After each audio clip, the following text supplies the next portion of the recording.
According to a recent survey, 73% of Americans are more concerned about inflation impacting their overall retirement picture. Inflation over the last 30 years was pretty much in a tight band, and then it jumped up in 2022. When you start looking at housing prices, things cost quite a bit more. My son recently bought a house. In 2020, that house was worth around $230,000.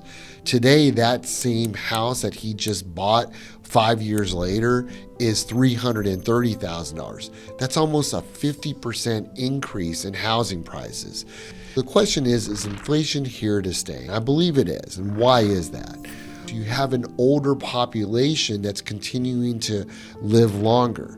When you see that population living longer, there's going to be a lot more need for care, and there's just not enough people, which ultimately means that they're going to have to raise wages to attract individuals to care for that elderly population.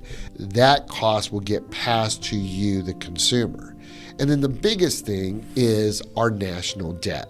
Our national debt continues to climb every single year. When you start thinking about inflation, the Fed is very aggressive in trying to tap that down.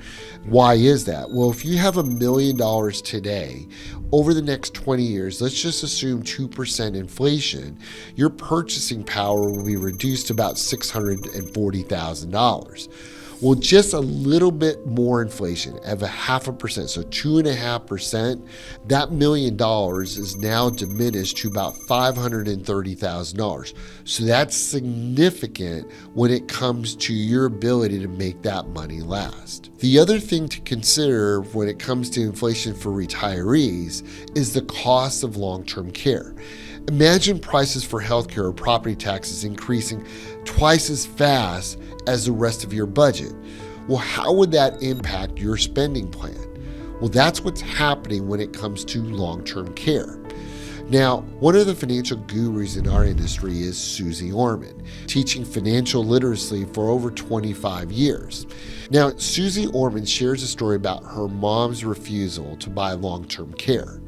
And what she didn't realize was the cost of the care was almost $25,000 a month. According to Suzy Orman, that was a $25,000 a month mistake that cost her over $1 million in expenses. What are some possible solutions to address inflation in your retirement picture?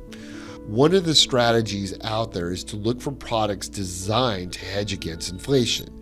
You look for protected income, maybe hybrid plans to address long-term care. But you still need to look at strategies that are invested in the market. They're designed for growth, and they're designed to offset inflation over time.